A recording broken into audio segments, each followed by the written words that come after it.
Bueno, muy buenas noches. Estamos en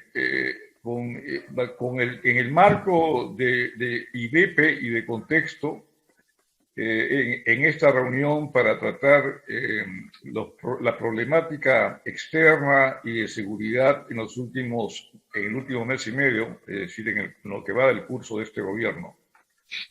Esta reunión se debió postergar una semana por el hecho de que hace exactamente una semana, a la misma hora, iba a haber una presentación de un ex canciller en la Universidad Católica. Y sospechando de que eso podría ser un inconveniente, postergamos la reunión para hoy día. Esa ha sido la razón de la postergación. Los ponentes vamos a ser quien habla, que hablará sobre política exterior.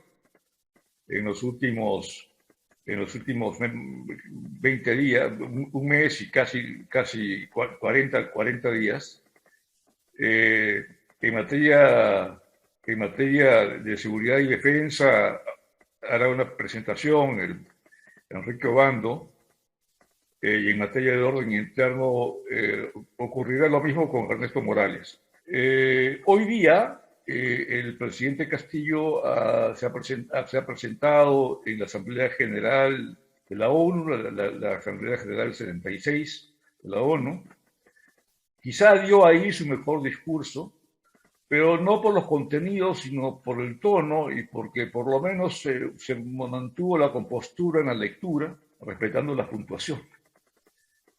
Y lo más destacable ha sido su propuesta de suscribir un convenio entre productores y consumidores de vacunas anti-COVID, que se da en el marco de Naciones Unidas. Lo que no parece muy sensato ni muy elegante es no haber mencionado que ese acuerdo estaba en negociación ya en el ámbito de los organismos multilaterales, es decir, el Fondo Monetario, el Banco Mundial, la OMS y la OMC, además de los productores de las vacunas. Esa noticia la pueden ustedes comprobar en la web de la OMS, la Organización Mundial de la Salud. Lamentablemente el discurso se omitió mencionar ese pequeño detalle. Y el segundo punto fue el apoyo a un gran pacto social global para, a propósito de la pandemia, reducir las brechas que se dan entre haves y have-nots.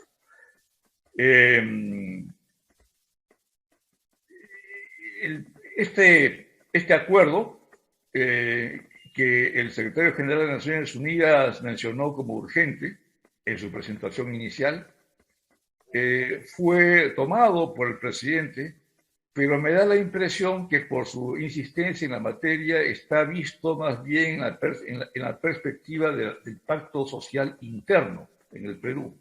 Léase un nuevo acuerdo nacional, léase una asamblea constituyente. Es decir, los términos de la asamblea constituyente o la voluntad de una asamblea constituyente o algo que se le parezca en materia de derechos sociales, por lo menos, ya ha sido planteado al ámbito de Naciones Unidas. En la OEA también se presentó el presidente y buscó su propia legitimidad externa con esta tesitura y con el mismo objetivo, ¿no? También planteó la necesidad de que en el Perú hubieran cambios sociales muy importantes mediante un acuerdo nacional. Léase la Asamblea Constituyente. Y en el CELAC, más bien el presidente buscó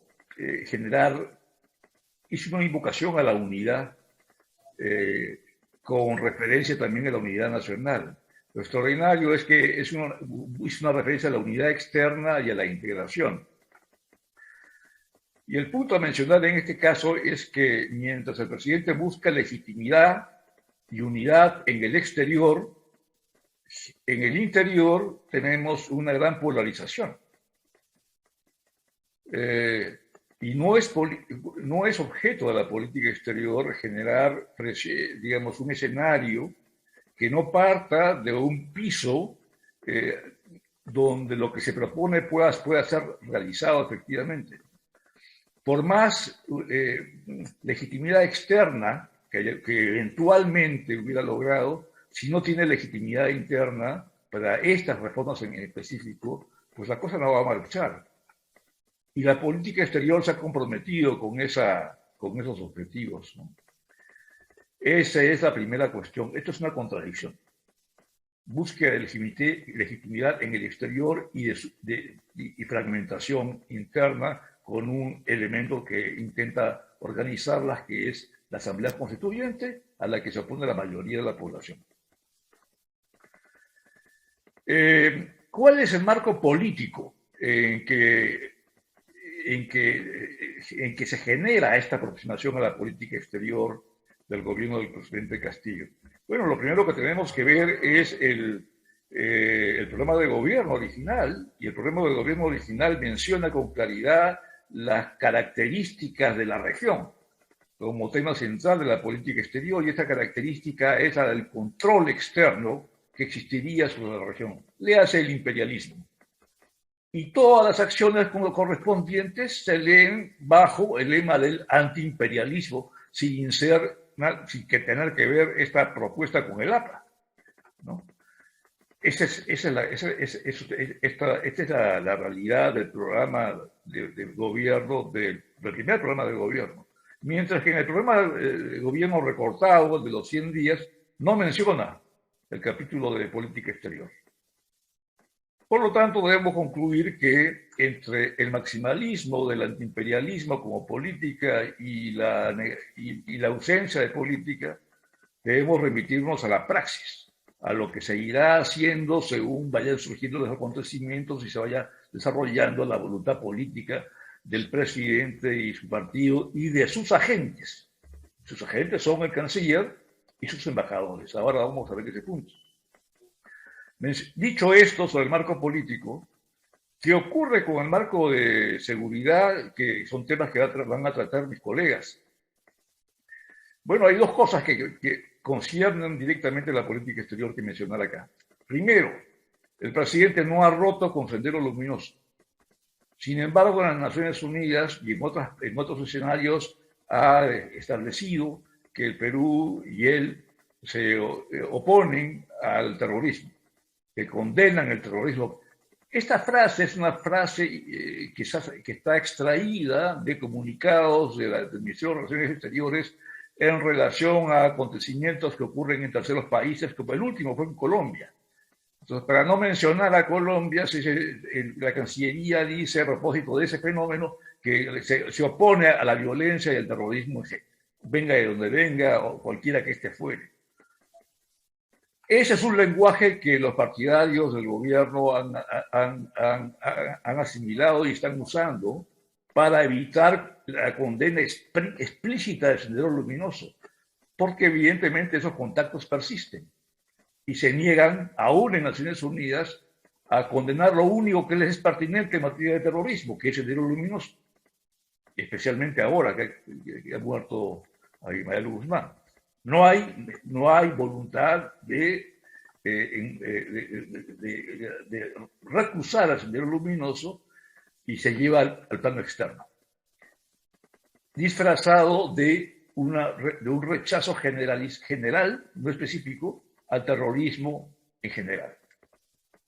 El segundo punto a mencionar en este marco de seguridad es que tampoco hay expresión alguna de condena o de intento de lucha contra el narcotráfico, siendo que la Embajada de Estados Unidos ha confirmado con Cancillería la formalización de una cooperación técnica por 380 millones de dólares, parte de los cuales se orientarían a sufragar los gastos post-erradicación, erradicación de coca.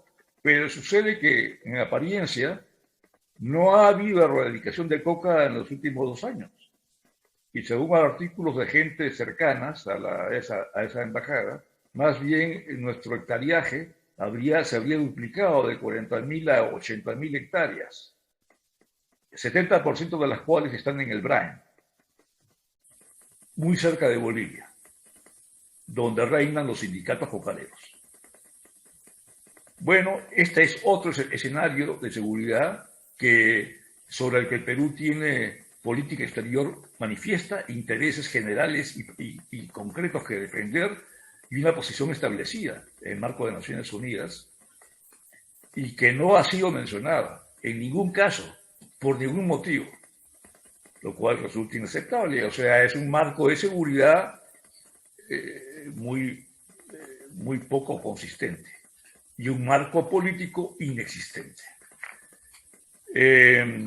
Bien, y como todo el mundo sabe, la política exterior es una proyección de los intereses nacionales del Estado al exterior, versus la política internacional, que es la confrontación de estos intereses. Pero ¿de qué Estado estamos hablando? Si ya hay la convicción de que va a haber una asamblea constituyente en el gobierno y lo siguen propagando en el exterior. ¿De qué Estado estamos hablando? Nuestro Estado, si es nuestro Estado, el Perú tiene un Estado caracterizado por formas liberales, es decir, un Estado democrático, democracia representativa, un Estado que defiende el libre mercado, un Estado que se organiza en torno a un Estado de derecho. Ese es nuestro Estado en esencia, es un Estado liberal. Ahora, ¿en nombre de qué Estado habla el presidente? ¿Qué Estado va a quedar vigente si es que se realiza va a regir si es que se organiza la Asamblea Constituyente? ¿Va a ser este mismo Estado? Es una pregunta que se responde por lo actual en los últimos 45, 50 días, nos dice que lo que se está haciendo hoy día es una política exterior para un nuevo Estado que no es el actual. Una situación sui generis. La política exterior, por lo tanto, del momento sería transitoria, si este fuera el caso, que aparentemente lo es. ¿Podría uno equivocarse? Claramente sí. Pero los signos están dados. Una política transitoria, exterior transitoria, que va rumba a un nuevo Estado. Silencio total sobre la materia en los rangos de las autoridades correspondientes. Y en que los elementos precisos que atañen a este Estado, las características específicas del Estado, haré referencia solamente a dos. Una, que es la autoridad jurisdiccional. Esa primera característica de un Estado, tener una autoridad que es con una jurisdicción. De manera que esa autoridad organice a la población y al territorio. Bueno, ¿quién es la autoridad en la actual situación de cosas? ¿Es el presidente de la República, formalmente, o es el presidente de Perú Libre o el secretario general de Perú Libre? ¿Quién es el jefe de Estado? No sabemos hacia qué Estado vamos, si este Estado se va a mantener o si este Estado se va a mantener, y tampoco sabemos quién estará a cargo real. Para mayor abundamiento de una discusión que podría tenerse luego, las actas de los gabinetes realizados y que se han sido publicadas durante la actual gestión indican que el presidente tiene muy poca intervención en esos gabinetes, relativamente hablando, muy poca, y que sería el primer ministro quien tiene más intervención y más propuestas, más iniciativas. Entonces la pregunta es, bueno, ¿dónde está la autoridad? ¿Quién es el eje central de la política exterior? La política exterior está comandada por el jefe de Estado. ¿Quién es el jefe de Estado? Efectivamente, es lo que los peruanos tenemos derecho a saber, ¿no? Y una cuestión específica, sí mencionada por la actual canciller Maurtua, que en materia de una característica del Estado, que es el territorio. El canciller menciona que van a resolver un asunto menor con Chile, que es el Chinchorro. El Chinchorro es una propiedad privada del Estado en Arica. No vamos a hacer historiografía sobre el particular que tiene algunas limitaciones y que tienen que ser resueltas. Pero es un asunto menor, creo yo, en relación a respeto a los tratados, al firme cumplimiento de los tratados. Después de sucedida emitida la sentencia de la Corte Nacional de Justicia sobre el problema del límite marítimo con Chile, sobre la controversia, ustedes saben muy bien que desde el hito número 1 y no el punto Concordia partía la línea del límite marítimo, pero nadie se refirió al punto Concordia como el punto de inicio del límite terrestre. Jurídicamente el punto Concordia sigue siendo el punto de inicio del límite terrestre, pero el presidente de Chile, el actual, ha interpretado que en realidad, como la Corte se refirió al hito número 1, todo ese paralelo constituye el límite real, territorio marítimo y territorial con el Perú. Es decir, el famoso triángulo terrestre, que es un pequeño pedazo de territorio, pero es peruano, y que tiene una referencia específica en el Tratado de Lima de 1929. Y sobre ese problema han decidido no hablar. Este canciller se ha referido al Chinchorro y no al punto Concordia en el Tratado del 29. Nosotros exigimos que se abra el Tratado del 29. No importa cuántos kilómetros cuadrados tenga, o menos que ello, es territorio peruano. Y no por una interpretación del vecino sui generis vamos a perder terreno adicional. Es una cuestión de dignidad nacional y estamos hablando del territorio, es decir, de un interés permanente que no se negocia, salvo cuestión mayor. Esto en materia de soberanía y del Estado. Y en ese marco, en este marco de ambigüedades y contradicciones, se han nombrado dos cancilleres opuestos en términos de perfil. El señor Béjar, un exguerrillero, miembro del CINAMOS, perdonado por el gobierno de Velasco, y que en su propuesta de política exterior hace dos cosas. Primero, olvidarse del interés nacional y suplantarlo por el interés social. ¿Fue eso un acto fallido? No lo creo. El interés social que reemplaza el interés nacional. No es aceptable.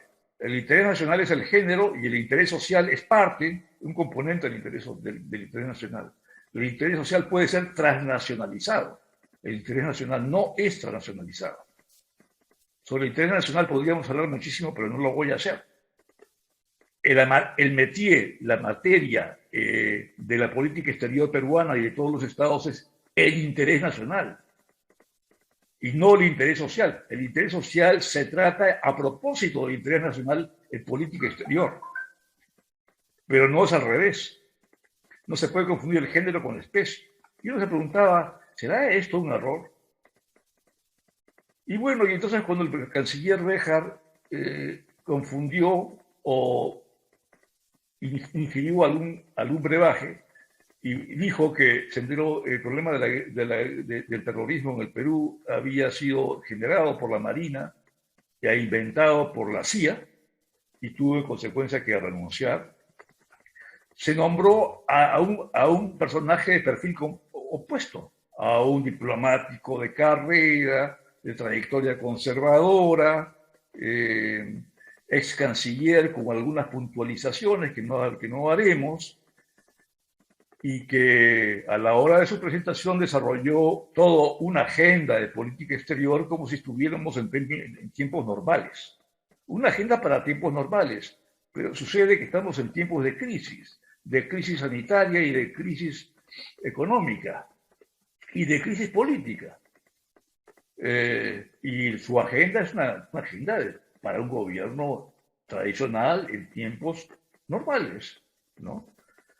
Y en ese proceso, en ese contexto de aparente normalidad, sin embargo, el canciller también se olvidó de mencionar el interés nacional y sostuvo que el interés a defender vendría de la entraña profunda de la patria, es decir, del interés social, para hacer alguna referencia.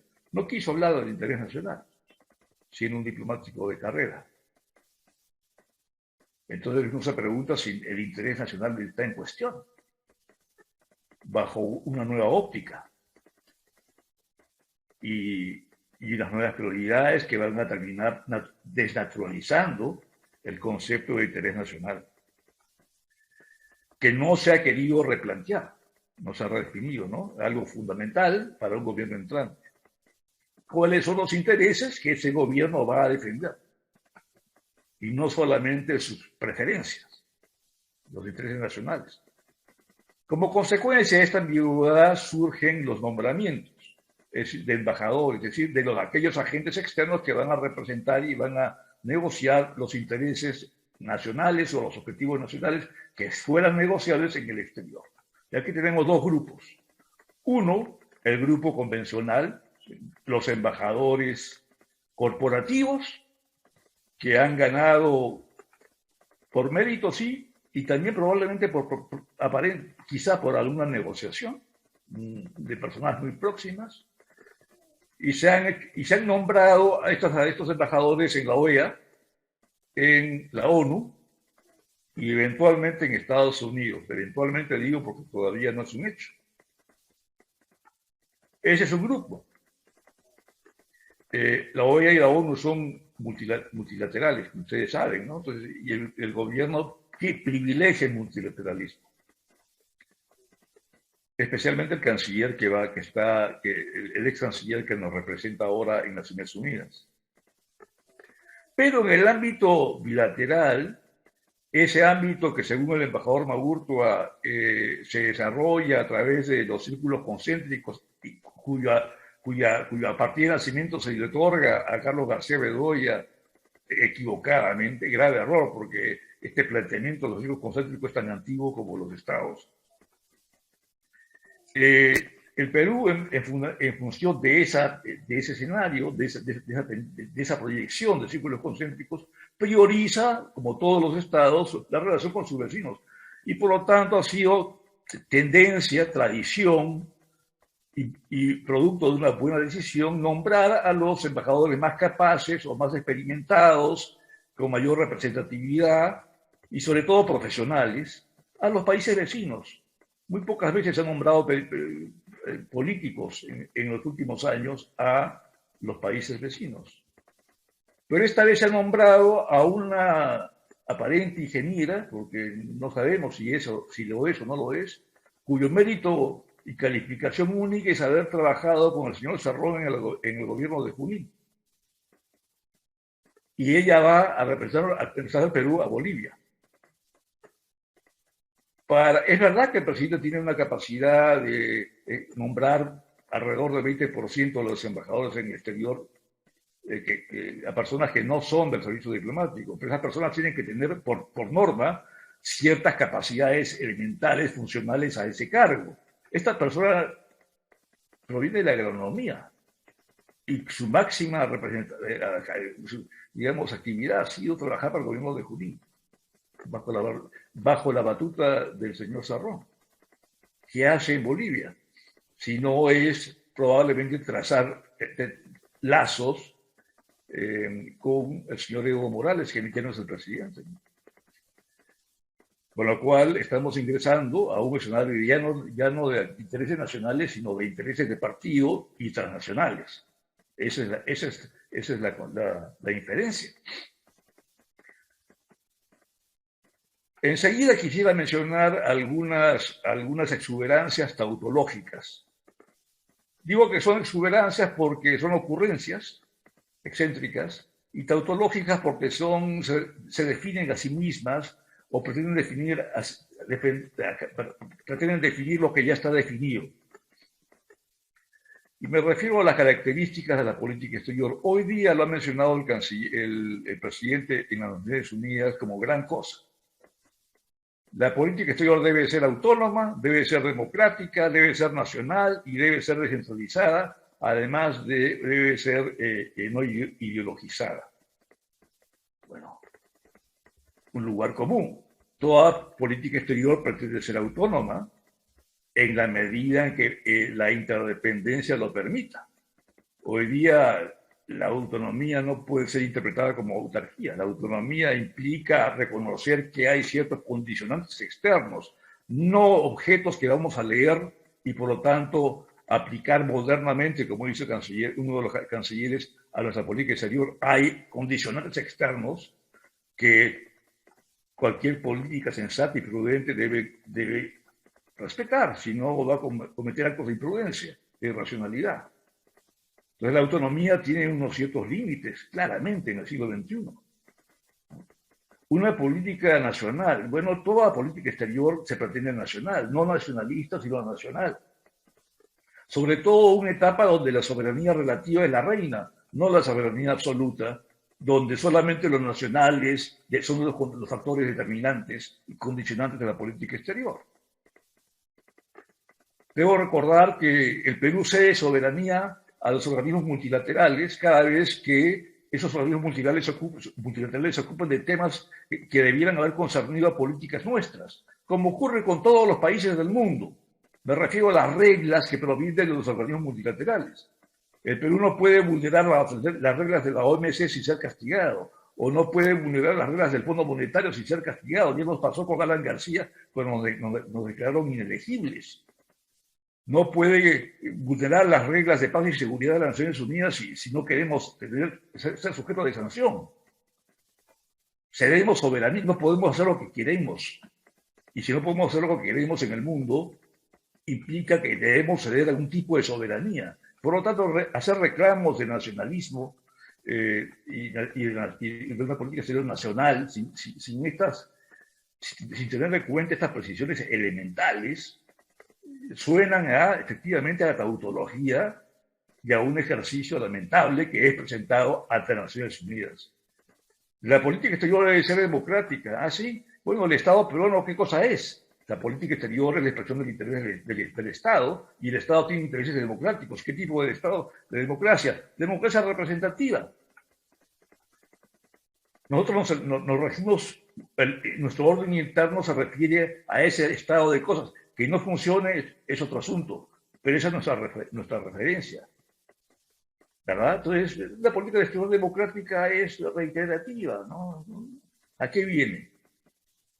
Apela a otro tipo de concesiones, a otro tipo de clase social, ¿no? A lo que nos ha expuesto. Claramente hay una dimensión ideológica, pero que se contradice con el planteamiento de que la política exterior no debe ser ideologizada. No debe ser ideologizada. No hay país en el mundo, Estado en el mundo, que no tenga detrás de los intereses sustentos de carácter principista, o sea, de principios, cierta moral, cualquiera que ésta sea, cualquiera que sea su dimensión ética. Los nazis tenían una ética, ¿verdad? No hay país en el mundo que se defina solamente por intereses. La política exterior no se define en el vacío ético, y por lo tanto no se define en función de una carencia de ideología. Todos los países todos los estados tienen una proclividad, sea cultural, sea civilizacional, sea interestatal. Pero no se puede plantear que la política exterior debe ser no ideologizada. Ideologizada es una política que exterior al servicio de la ideología. Eso está mal, pero no siempre hay un sustento de esta naturaleza, ¿no? Entonces, estas son definiciones de ejercicios intelectuales de agentes del más alto nivel de la política exterior que buscan en este tipo de razonamientos algún tipo de justificación para acciones futuras, o de repente simplemente es un ejercicio de vanidad. No lo sé. El interés nacional. En los últimos 50 días, el interés social ha predominado y se disfraza de diplomacia social. pero sobre el interés nacional no se habla. No desea hablarse sobre el interés nacional. Ningún diplomático de carrera, ningún militar podría dejar de hablar al momento de presentar la estrategia, la doctrina o la política exterior correspondiente, sin hablar de intereses permanentes o no permanentes, de generales o específicos, o de primarios y secundarios. O hay mucha flojera en la Cancillería, que es posible, o simplemente hay una desatención completa o hay mucha ignorancia. O se intenta facilitar el terreno al presidente Castillo para que haga políticas de corto plazo. Porque sobre intereses permanentes, cero. Sobre intereses generales, cero. Sobre intereses primarios, no se ha escuchado una sola palabra. Ni siquiera internamente. Estatus de potencia. No lo quiero tratar como un efluvio, como una ocurrencia mía, sino porque ese estatus está contemplado en la propia visión que tiene la Cancillería cuando justifica sus planteamientos internos, por ejemplo, para lograr un determinado presupuesto. ¿Cuál es la visión? El Perú tiene una visión sobre lo que desea ser o lo que ya es. Una potencia emergente de alcance regional. Eso así se define. Bueno, para ser potencia vas a tener 0.1 de poder militar, diplomático, cultural, pero no va a influir sobre nadie. Y normalmente se entiende el término potencia como por una mínima capacidad de influencia. El Perú la tiene en este momento cuando el Estado se está consumiendo, está erosionándose con su población y con su economía, y donde seguramente mis colegas van a mencionarlo, la capacidad militar es tenue, para decirlo de alguna manera. El Perú tiene alcance regional, efectivamente. ¿Y de qué región estamos hablando? ¿De la Comunidad Andina? ¿De Sudamérica? ¿De América Latina? ¿O de América? Como dijo el presidente hoy día, ¡viva América! Había que sacarse el sombrero porque habíamos regresado al panamericanismo súbitamente, después de haber cuestionado la presencia de Estados Unidos en el ámbito de la CELAC, aunque no hicimos la votación correspondiente. Pero estuvimos sentados con Venezuela y con Nicaragua sin decir nada, mientras que Paraguay y Uruguay mencionaban sus problemas en relación a esa presencia. Entonces, ¿cuál es el estatus? ¿Cuál es la visión? ¿Cómo se justifica el Perú en este momento? Y que no podemos plantear al respecto que el Perú tiene un gran posicionamiento estratégico como si fuera una capacidad innata, ¿no? Es una capacidad lamentablemente en proceso de disminución permanente últimamente. Y una política exterior tiene que tener en cuenta cuál es el escenario estratégico en que se va a plantear. Y como es evidente, y no lo vamos a tratar acá, estamos en un escenario de fuertes cambios estructurales y fuertes cambios de flujo, de funcionamiento del sistema. Por estructura, remitámonos simplemente a hablar de polaridad o a mencionar la polaridad del sistema internacional, que no vamos a entrar a definir cómo se desarrolla, pero está claro que existe un cambio de polaridad, ¿no? Eso genera condicionamientos muy importantes sobre la conducta de los estados. Y luego los flujos. Hay un problema serio con la globalización, ¿no? Hay una tendencia a la fragmentación de la globalización. ¿La pandemia ha tenido algo que ver con esto, sí o no? ¿Cuál es nuestro escenario? Pues tampoco lo sabemos por boca oficial. No ha sido planteado.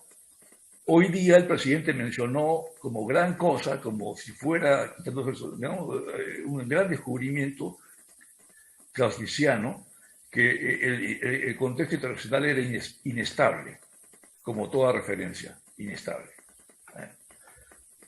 Finalmente, para no aburrirlos, está el problema de la integración, ¿no? En la CELAC el presidente ha hecho muy fuerte énfasis en la integración, como todos los presidentes. y como es sensato para países como los nuestros plantearnos el escenario de la integración. Porque el escenario de la integración es muy antiguo, data del siglo XIX, nace con la República casi, con Bolívar, y hoy día no hemos avanzado gran cosa a pesar de que tenemos una serie de arquitecturas en la materia, ¿no? Pero para hablar de integración tenemos que hablar con conocimiento de causa. Ya hay algo que manda aquí en la integración, que no es cooperación política, que es integración económica. La integración económica que está regida por las reglas de la OMC, el artículo 24, por los principios de no discriminación y de la cláusula de la nación más favorecida, por definiciones concretas sobre lo que implica una zona libre de comercio, una unión aduanera, un mercado común, es decir, apertura de las economías. La integración económica funciona en ese marco, en la apertura de las economías. Es una forma de cesión de soberanía, porque uno pierde control sobre los aranceles, por cierto, ¿no? Y bueno, sobre esa materia no tenemos ninguna definición, ninguna aproximación real a ninguna de las arquitecturas existentes en este momento, todas las cuales tienen, sin embargo, una cláusula democrática, que quiere decir que cualquier país que violente la democracia representativa, ese país puede ser separado del esquema de integración, como ocurrió con Venezuela en el Mercosur y como ocurrió y luego como ocurrió en el marco de la comunidad andina. Y algo muy concreto que es la integración fronteriza, que ha mencionado el embajador Maurto, el canciller actual. Pero se ha referido a la integración fronteriza como una especie de paliativo a la pobreza, a superar los niveles de pobreza de la población de las fronteras. El concepto de integración fronteriza no es ese. El concepto de integración fronteriza es la integración de las fronteras vivas, entendidas en el siglo XXI, no en el siglo XX. Es decir, grandes escenarios de desarrollo progresivo en las fronteras, para generar intercambios entre las poblaciones fronterizas, pero intercambios no para salir de la pobreza, sino para lograr el desarrollo y tener centros de atracción fronteriza muy importantes, ¿no? Como hace el Brasil, como el Perú, en el caso de Puerto de Madre de Dios, por ejemplo. El canciller ha mencionado el tema como si fuera un paliativo a la pobreza. Los temas, y con eso terminamos. La política exterior del actual gobierno tiene una lista telefónica de temas para eventualmente una política exterior transitoria, y dos prioridades, la sanitaria y la de la reactivación económica. Para la sanitaria, la Cancillería informa que ya ha contratado vacunas por casi 90 millones de dosis, a las que se agregarían otros 10 millones más, o sea, tenemos 100 millones de dosis, suficientes para, digamos, el stock para vacunar al Perú. Pero resulta que nuestros procesos de vacunación llegan al 50%, que es el objetivo del gobierno, llegar al 50% en septiembre. Bueno, ese objetivo se logra solamente, según información de hoy, en el Callao y en Ica. Lima está bordeando el 40% y todos los demás están en el límite del 30%. O sea que de ninguna manera vamos a cumplir con este objetivo del 50% nacional, vacunado en septiembre. Y yo me pregunto, ¿y la Cancillería no tiene nada que ver con esto? No tiene, o sea, su rol fue contratar vacunas y no acudir a lograr expertise, tecnologías, asistencia, jeringas. ¿Y qué pasa con las UCIs? ¿Y qué pasa con los hospitales? ¿Y qué pasa con la OMS, la Organización Mundial de la Salud, que probablemente debería ser reformada o potenciada? Nada, no pasa nada porque no está incluida en la referencia pública de esta prioridad. Y la segunda prioridad es la reactivación económica. Ya el Perú venía en un escenario decreciente luego de la crisis de 2008-2009, pero viene la pandemia y todos sabemos, no hay que explicar cuál fue el escenario que afrontamos económicamente hablando, pero cuando se elige este gobierno, empieza la fuga de capitales. Empieza la desconfianza. El gran problema, la desconfianza. ¿Qué genera la desconfianza? Fuga de capitales. ¿De qué magnitud? Entre los 13.000 y 15.000 millones de dólares, que ya salieron del país.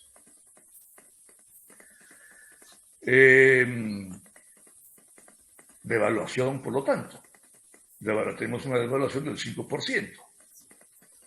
Una devaluación que no deberíamos tener, porque tenemos más ingresos por ingresos de exportaciones, porque el Perú ha vendido más en materia de minerales y hasta también de comercio de exportaciones no tradicionales que en otros años. Increíblemente este año, según ADEX, estaríamos cerca de los 55.000 millones de exportaciones.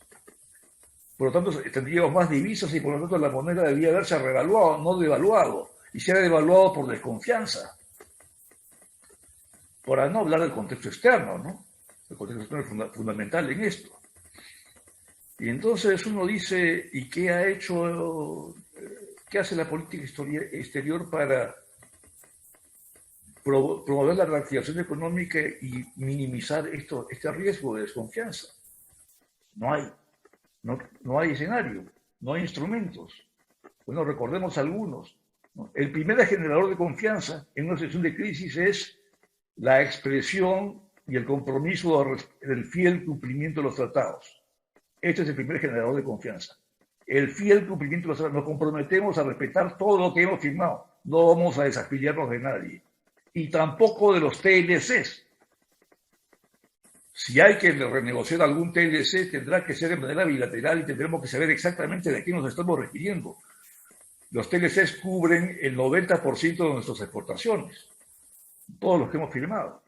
Y no podemos proceder a un desmontaje de los TLCs por mano militar o de manera unilateral y sin saber qué queremos, ¿no? Y esto es lo que algunos piensan que puede ocurrir. En materia de financiamiento externo tan golpeado por la degradación que nos ha producido la calificación crediticia de Moody's, ya con Moody's, Fitch y una calificadora más, tenemos las tres que ya ponen al Perú no en la categoría A, sino Morgan Stanley, JP Morgan o Morgan Stanley, en la categoría B, lo que quiere decir que el costo del financiamiento se va a incrementar, tanto el privado como el público.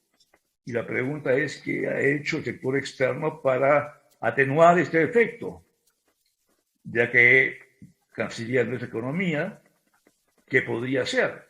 Podría ser, por ejemplo, preocuparse por si tenemos acceso, si el Perú tiene acceso a los derechos especiales de giro que el Fondo Monetario ha emitido este año por valor de 650.000 millones de dólares, como nunca los ha emitido en toda su historia, 250.000 de los cuales corresponden a los países emergentes. Y el Perú se supone que es una economía emergente, se supone, a menos que nos hayan degradado también. Nos hemos aproximado a preguntar cómo podemos acceder a los derechos especiales de giro, los Special Drawing Rights. Y en materia de comercio exterior, ¿qué vamos a hacer con la OMC?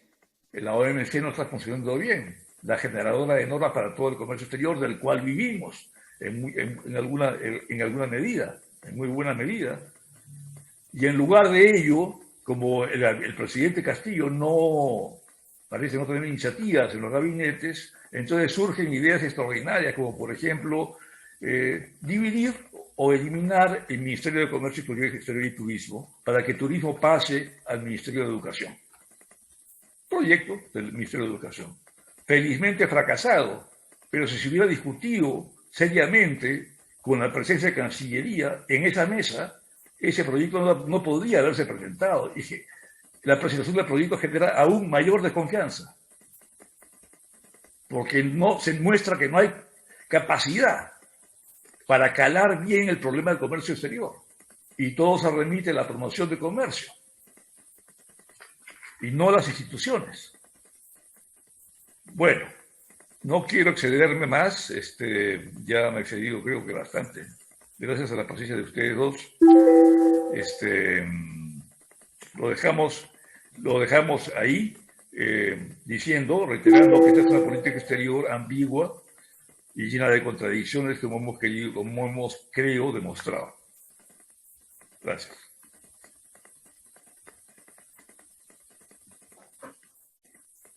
Tiene la palabra el magíster Enrique Obando. Bueno, muchas gracias, Alejandro. Bueno que lo dijeras, porque son 6 minutos para las 8.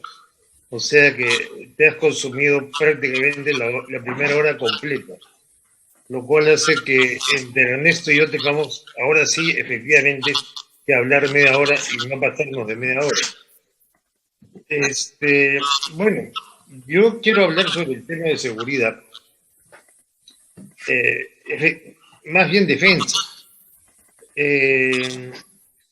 Y bueno, en defensa no ha habido muchas señales como ha habido en relaciones exteriores, pues no, porque el presidente ha viajado, ha ido a la CELAC, ha ido a Naciones Unidas, ha ido a diferentes centros y se ha expresado y ha dejado pues entrever algo que tenga que ver con las relaciones exteriores. Eso no ha ocurrido en defensa. Lo que ha ocurrido es que ha sido nombrado como ministro de Defensa un abogado que tiene una interesante carrera como abogado, pero que no es pues la persona apropiada, porque sobre el tema de defensa, y lo reconoce él mismo, no sabe mucho. Por otro lado, antes de ser abogado, pues fue suboficial de tercera de la Policía Nacional, dado de baja por medidas disciplinarias. Y eso pues no le ha caído muy bien a la gente de la Fuerza Armada, ¿no? Entonces, creo que hubo un primer problema con la elección del ministro. Pudieron haber elegido una persona que tuviera, en primer lugar, conocimiento y en segundo lugar, que no tuviera ese pasado policial. Ahora bien, en la medida que no puedo referirme a lo que se ha hecho en defensa, porque la verdad no se ha hecho gran cosa, voy a referirme a lo que debiera hacerse en defensa. Bueno, uno de los temas ya lo planteó Alejandro, ¿no? O sea, estamos a punto de dejar de existir como Fuerza Armada. O sea, la operatividad de la Fuerza Armada está en un punto bajísimo, como jamás lo ha estado en la historia. Y ese es un tema central. Se está hablando de usar a la Fuerza Armada en la lucha contra temas pues que tienen que ver con el calentamiento global, ¿no? Inundaciones, bueno, y contra la lucha también contra los resultados de terremotos, ¿no? O sea, la ayuda a las poblaciones que son afectadas por terremotos, que son afectadas por inundaciones, que son afectadas por deslizamientos, incendios forestales y un largo etcétera. Lo cual está muy bien, pero hay que recordar que esto es una misión secundaria de la Fuerza Armada, que tiene que cumplir, evidentemente, pero la misión principal de la Fuerza Armada es la guerra. Y la razón de existir la Fuerza Armada es pelear y ganar la guerra. Ahora, puede ayudar efectivamente en la lucha contra toda suerte de desastres naturales, contra terremotos y demás cosas, e inclusive en la lucha contra el narcotráfico, como ha venido haciendo, pero insisto, estas son responsabilidades secundarias. Los españoles tienen una organización muy interesante donde tienen una fuerza dedicada exclusivamente al tema de apoyo en la lucha contra el tema de desastres. Y eso parece interesante, pero hay que notar que los españoles no dedican la fuerza entera para eso, dedican una unidad especial. Y además esa unidad especial está, valga la redundancia, especializada, ha trabajado, se ha preparado para ello. Aquí estamos queriendo hacer que la Fuerza Armada completa se dedique a estos temas y que se olvide de su función principal. En fin, vamos a regresar sobre este tema, ¿no? Pero quiero hablar de una serie de cosas que no hemos hecho y que sería oportunidad de hacer. Uno de ellos es el accionar conjunto, lo que los americanos llaman jointry, y los ingleses algo similar, no me acuerdo bien de los conceptos. Jointry, que traduce, alguien le ha puesto pues el lamentable nombre de conjuntes, que suena bien feo, y yo prefiero llamarle acción conjunta. Y todavía no alcanzamos en el Perú la acción conjunta, o sea, llevamos más o menos 20 años en el tema, y no alcanzamos la acción conjunta porque no ha habido buena política al respecto. O sea, se inició a comienzos de los años, del año 2000, 2001, 2002, con el tema de acción conjunta. Después se dejó, después se volvió a retomar, y después se volvió a dejar, y resultado de todo esto es que si hemos dado un paso, existe una escuela conjunta de la Fuerza Armada. Ahora, ese es el paso positivo. El paso negativo es que le hemos recortado la escuela conjunta de las Fuerzas Armadas. Porque antes llevaban un curso de 1 año y ahora llevaban un curso de medio año. En ese sentido, yo creo que habría pues que darle mayor fuerza a la ECOFA, que es la Escuela Conjunta de las Fuerzas Armadas, dotar a la ECOFA de una planta orgánica que no la tiene exactamente, ¿no? O sea, igual que las escuelas, la mayoría de las escuelas de las Fuerzas Armadas tienen una gran cantidad de profesores contratados y poquísimos profesores a tiempo completo. Montar una oficina de investigación que hubo un momento y desapareció después, tener una publicación regular que si la han tenido, y regresar a el periodo de 1 año de escuela conjunta. Y obviamente el tema de escuela conjunta no es solamente ejército, o sea, ahora por ejemplo en los cursos hay poca presencia en la Marina y poca presencia en la Fuerza Aérea. Tiene que incrementarse la presencia de la Marina y la presencia de la Fuerza Aérea. Pero accionar conjunto va más allá de la escuela. Va por una estandarización de radios, por ejemplo, ¿no? O sea, el ejército tiene un sistema de radios, la Marina tiene otra, la Fuerza Aérea tiene un tercero, no conversan entre ellos. Hay que hacer ejercicios conjuntos, y son muy pocos los ejercicios conjuntos que se llevan a cabo. Hay que hacer una estandarización de pesos y medidas, porque si no, uno tiene que estar reconvirtiendo millas a kilómetros, yardas a metros, y libras a kilo. Hay que tener también una estandarización del armamento ligero y de la munición. O sea, todo el mundo debe tener el mismo tipo de fusil, sea el que fuera. Y hay que tener proyectos conjuntos, o sea, para hacer drones, por ejemplo, cada instituto tenía un proyecto de drone y competían entre ellos en vez de hacer un proyecto unitario. Se trató de hacer el proyecto unitario y después regresaron al proyecto institucional. Entonces, andamos mal en el tema de accionar conjunto. Y el tema es muy sencillo, la guerra es conjunta. O sea, no hay una guerra para la Marina, una guerra para la Fuerza Aérea y otra para el Ejército. Hay la guerra en la cual participan los tres. Y por eso hay un jefe del comando conjunto. Y ese fue otro paso que se dio. que antes era un presidente del Comando Conjunto, ahora hay un jefe del Comando Conjunto, y el jefe del Comando Conjunto es el que lleva las operaciones. Y al jefe del Comando Conjunto es a quien tienen que obedecer las diferentes fuerzas, ¿no? Ejército, Marina, Fuerza Aérea. Ahora, dicho esto sobre el accionar conjunto, paso a un segundo tema, que es el tema de la ciberdefensa. Como ustedes saben, en la actualidad, pues, hay la posibilidad de poner de rodillas un país con ataques cibernéticos.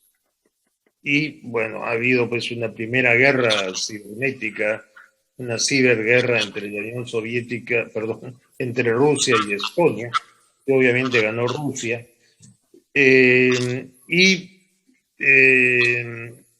Hay ya enfrentamiento, podríamos decir, entre chinos y norteamericanos, rusos y norteamericanos, en este tipo de espacio. Y obviamente nosotros no somos pues una isla, ¿no? O sea, a nosotros nos puede pasar también. Y debiéramos tener un comando de ciberdefensa. Eso no existe. Entonces viene la pregunta, o sea, ¿quién debe manejar el comando? O sea, lo debe tener el ejército, lo debe tener la marina, lo debe tener la fuerza aérea. Eso va a ser un problema. O sea que yo creo que debiera ser un instituto aparte. Así como hay ejército, marina, fuerza aérea, debiera haber un instituto dedicado a la ciberseguridad. Seguramente con elementos de las tres fuerzas, con mucho personal civil, pero que no dependa ni del ejército, ni de la marina, ni de la fuerza aérea. Somos uno de los pocos países en el mundo que no tiene un comando de ciberdefensa. Y esto, el siguiente paso es adquisición de softwares, pues, ¿no? O sea, mucho de lo que se hace se puede hacer más fácilmente si tenemos los softwares adecuados. Y reclutar el personal necesario. El personal necesario son usualmente jovencitos que se dedican pues al tema del hackeo electrónico y que lo hacen por diversión y que tienen una capacidad increíble de hacer este tipo de cosas. No hay ni siquiera que entrenarlos porque ellos solos se han entrenado por su cuenta y reclutarlos, hacerlos entrar dentro de este comando de ciberseguridad. El siguiente tema es un tema que venimos arrastrando hace décadas, que es el tema del braille. O sea, tenemos un problema ahí en donde no hay presencia del Estado peruano, en donde hay un grupo de unos 250 subversivos que se enfrentan al Estado peruano, que todos los años le causan bajas al ejército y que no podemos derrotar, pienso yo, por falta de decisión. Yo creo que básicamente si nos decidiéramos hacerlo, los acabaríamos entre 6 meses y un año. Para ello es necesario comprar material. Tablets ruggerizadas, por ejemplo, ¿no? O sea, hay tablets que me permite ver de una patrulla de 30 dónde está cada uno de mis elementos. No se me pierde ningún hombre porque los estoy viendo. Es un punto rojo en el tablet y en el tablet está mi campo de batalla. Adquirir cascos transmisores receptores, de tal manera que no tenga que estar gritando las órdenes y que mis órdenes puedan llegar a buenas distancias. Miras láser, sabiendo que ahí donde va el láser va a caer la bala. Visores nocturnos, lo cual me lleva a buscar el enfrentamiento en la noche, cantimploras con filtro, de tal manera que meto la cantimplora al río y el filtro me da agua pura instantánea. Y nada de esto tiene Pejendero. Nada de esto tiene la gente del BRAE. Entonces, con tecnología podemos buscar el choque con ellos y le vamos a producir bajas. Seguramente vamos a tenerla nosotros también, pero la ventaja es que nosotros podemos reponer nuestras bajas y ellos difícilmente. Al cabo de un tiempo de este tipo de accionar, probablemente hayamos disminuido notablemente la fuerza de Sendero. Esto va junto con inteligencia humana y con inteligencia de señales que me indique dónde está la presencia del sendero luminoso y con un par de UAVs de combate que sobrevuelen la región y vayan detectando comunicaciones por celulares o cualquier otro tipo de comunicación. Esto respecto al BRAE.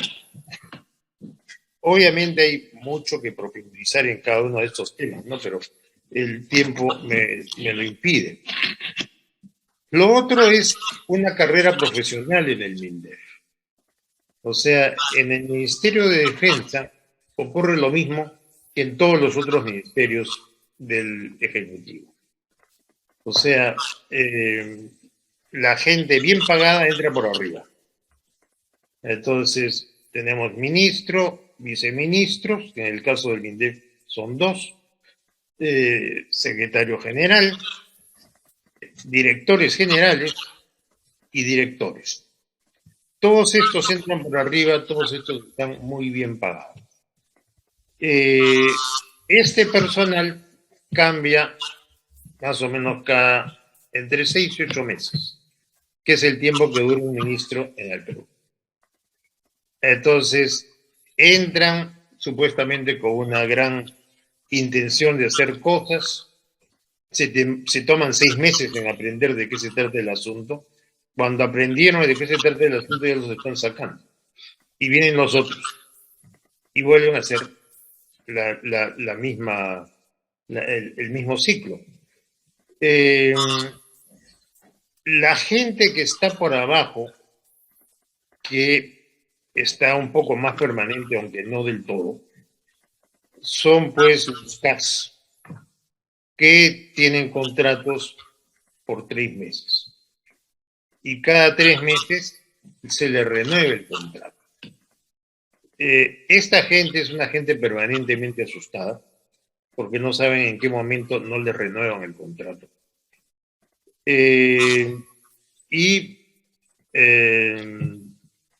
Cuando se van, tienen pues una ventaja de que se les da una cantidad determinada por años de servicio.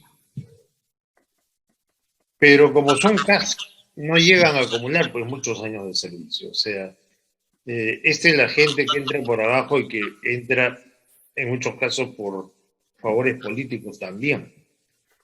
Y luego está la gente permanente.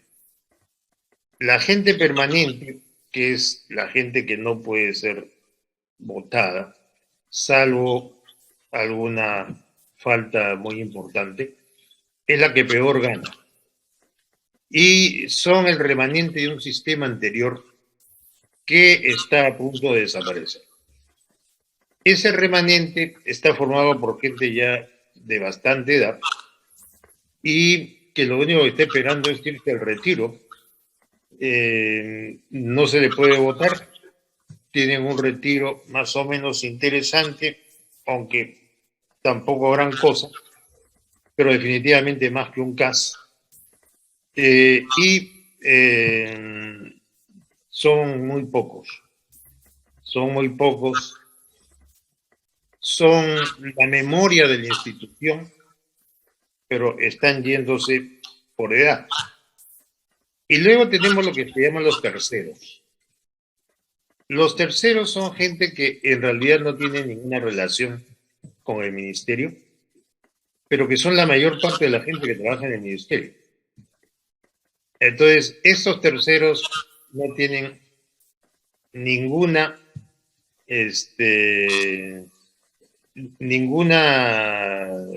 no se le da nada a la hora que pasan, que no se les renueva el contrato. Es gente que supuestamente sirve como si fueran consultores, pero no son consultores, porque la idea del consultor es un personaje importante que conoce mucho el tema. Eso no, esto es gente reclutada y que se le paga por este tipo de sistema y que en cualquier momento puede dejársele de pagar. O sea, es gente que cada mes se le renueva el contrato. Ninguna de esta gente puede planificar, ni siquiera a mediano plazo, su vida personal, pues, ¿no? Porque no saben cuánto tiempo van a seguir teniendo este ingreso que tienen en el ministerio. Bueno, lo que hay que hacer en el ministerio es una carrera de seguridad. Y eso implica una escuela de posgrado en seguridad y defensa. O sea, que la gente entre por la escuela de posgrado. Una vez terminada la escuela de posgrado, recién ingresan al ministerio y van subiendo poco a poco. Y hay que crear un sistema de ascensos y hay que crear un escalafón. Y subiendo pueden llegar hasta directores generales. O sea que los directores y los directores generales serían de carrera, no entrarían por arriba. Los únicos que entrarían por arriba serían el ministro y los viceministros, porque hasta el secretario general sería de carrera, sería el máximo puesto de carrera. Eso crearía una organización que está dedicada constantemente al tema de la defensa nacional y que cuando entra el ministro está en condiciones de guiar al ministro. Y habría pues evidentemente una política, ya no de ese ministro, sino de la institución, de cómo se hacen las cosas. Y esto es como funcionan los ministerios de defensa en los países desarrollados. Y obviamente como debiera funcionar no solamente el Ministerio de Defensa, ¿no? Cualquier ministerio, si nosotros queremos que la cosa realmente camine. Luego vamos a otro tema, que es el tema del nivel académico de las escuelas de la Fuerza Armada. Bueno, a las escuelas les falta plantas orgánicas y les falta sueldos competitivos. Les falta oficinas de investigación y les falta publicaciones. O sea, cada escuela debiera tener esos 4 elementos. Y en muchos de los casos no los tiene. Y eso funciona básicamente con presupuesto. O sea, es increíble que, bueno, podemos decir pues que un misil buque a buque vale $2 millones. Con $2 millones en una escuela, yo hago maravillas. Pero a una escuela no le dan $2 millones. Tampoco compran el misil buque a buque. Pero el tema es que con poca plata en educación se pueden hacer cosas maravillosas. Y justamente cuando hay problemas económicos es cuando hay que centrarse en educación, porque en educación podemos avanzar con poco dinero. Pero el hecho es que en las escuelas todos los años hay un recorte y al año siguiente hay un recorte sobre el recorte anterior y así sucesivamente. Entonces no vamos a ir muy lejos porque obviamente del nivel académico de la escuela depende el nivel académico de los que salen de la escuela. y estamos hablando de los futuros oficiales de la Fuerza Armada. Luego tenemos un problema que es bastante complicado, que es el problema de la corrupción. O sea, hay corrupción en la Fuerza Armada, eso sin lugar a dudas. ¿Cómo erradicar la corrupción? Bueno, se han intentado pues N métodos.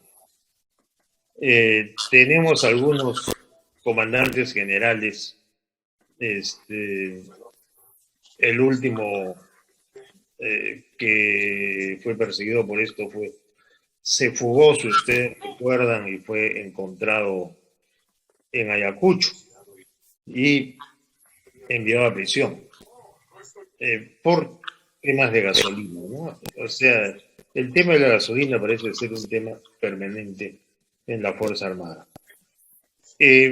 Una vez pregunté a un oficial británico cómo evitaban ellos la corrupción en su institución y me dijeron, es muy sencillo, los corruptos son muy fáciles de ser identificados y tienen mucho que perder.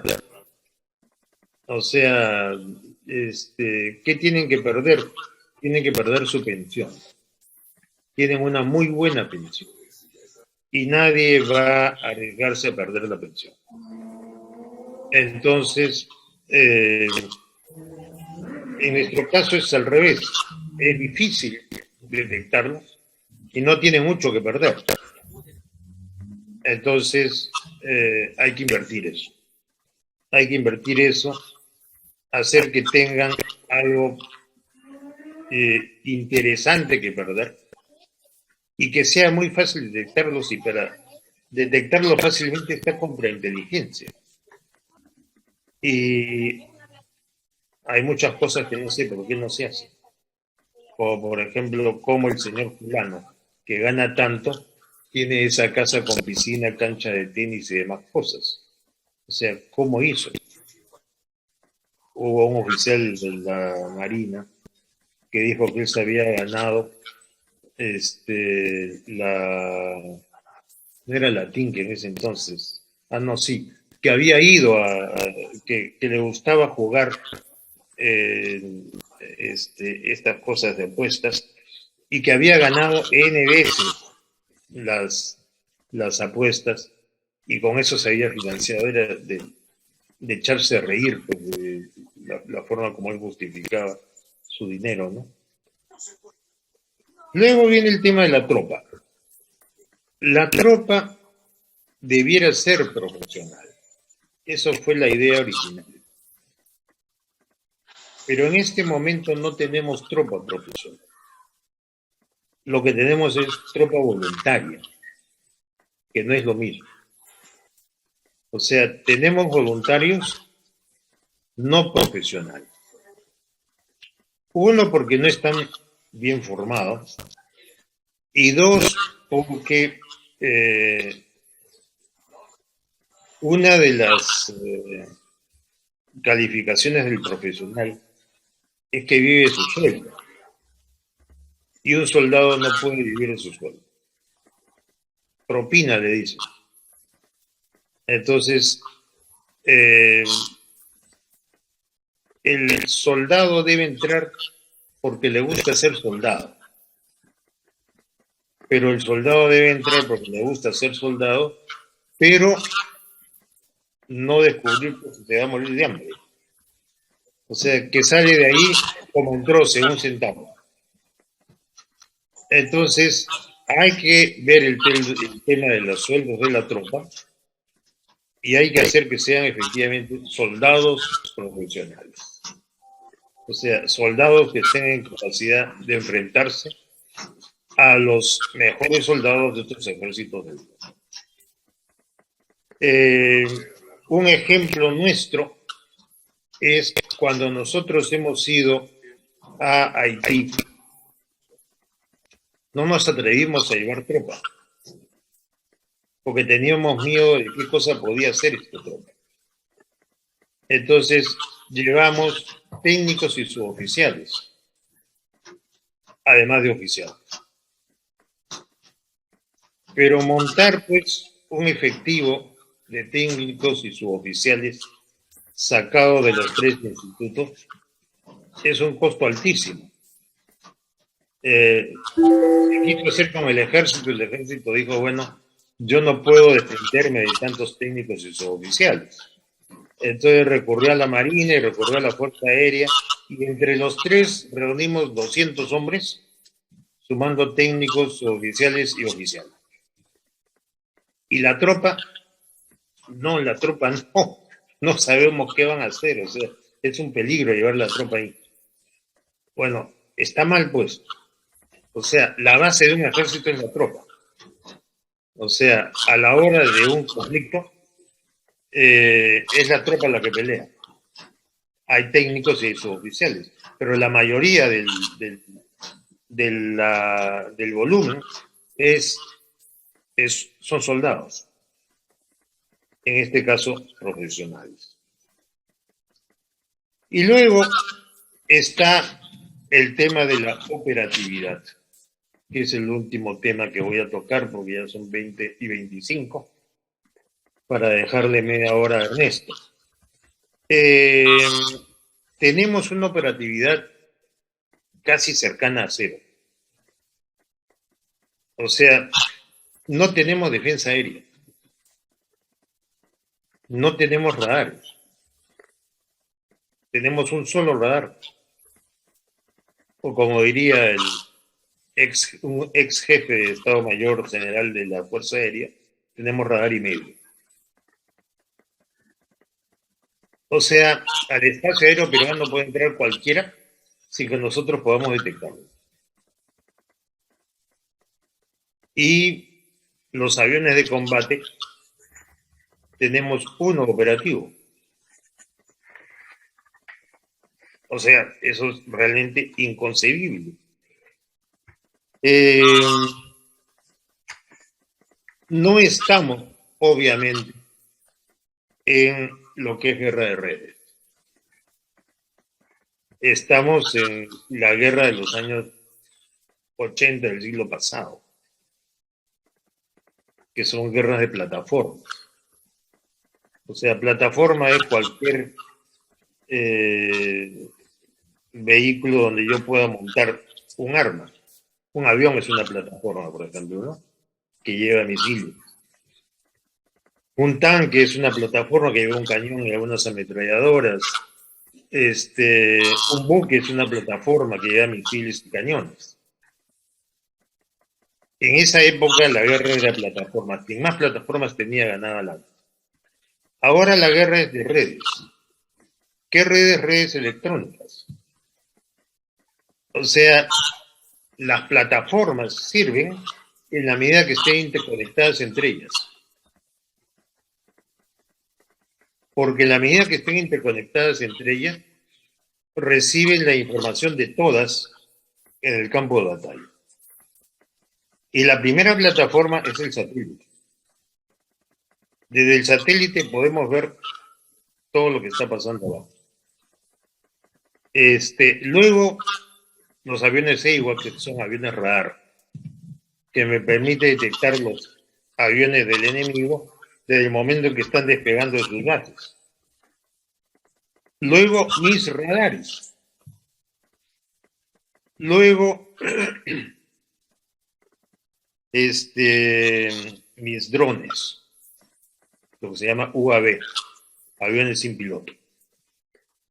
Pero drones de combate, o sea, drones armados con misiles, que me permiten ya ver en la parte más baja qué cosa es lo que está pasando. Y veo con la cámara, y yo estoy viendo con la cámara, el AWACS está viendo con su radar, y el satélite lo está viendo de arriba. Pido permiso para lanzar los misiles, se me da el permiso y lanzo los misiles. Y luego necesito las plataformas, ¿no? Aviones de combate de, si no última generación, penúltima. Tanques, infantería, etcétera. buques de guerra, submarinos. Ahora, nosotros tenemos un satélite de imágenes. El problema con el satélite de imágenes es que le da la vuelta a la Tierra. O sea que solamente está sobre nuestro territorio y algunos territorios vecinos que nos interesan. Por un momento mientras sigue su ruta. Y de ahí tenemos que esperar que le vuelva a dar la vuelta a la Tierra. Ese satélite está a la mitad de su vida. Dentro de unos 6 años vamos a tener que comprar otro. Y debiéramos estarnos preparando para comprar otro. Pero necesitamos un satélite de comunicaciones. Y el satélite de comunicaciones no solamente soluciona nuestro problema de comunicaciones militares, soluciona el problema del niño que tiene que irse a la punta del cerro para captar la emisión de la televisión del Estado que le lleva la escuela a su casa. La escuela a su casa es un decir, porque la casa está en el valle y él ha tenido que subir hasta el cerro y demorarse 2 horas en subir. Un satélite de comunicaciones solucionaría eso para todos los estudiantes del Perú, aparte de tener fines militares. Luego está el AWACS. El AWACS es bueno para detectar aviones que ingresan a nuestro territorio, pero también para detectar pesca ilegal.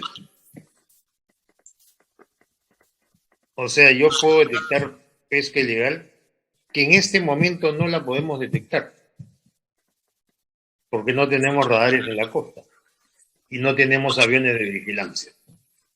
Un AWACS descubrimos los buques chinos que están haciendo pesca ilegal en el mar peruano.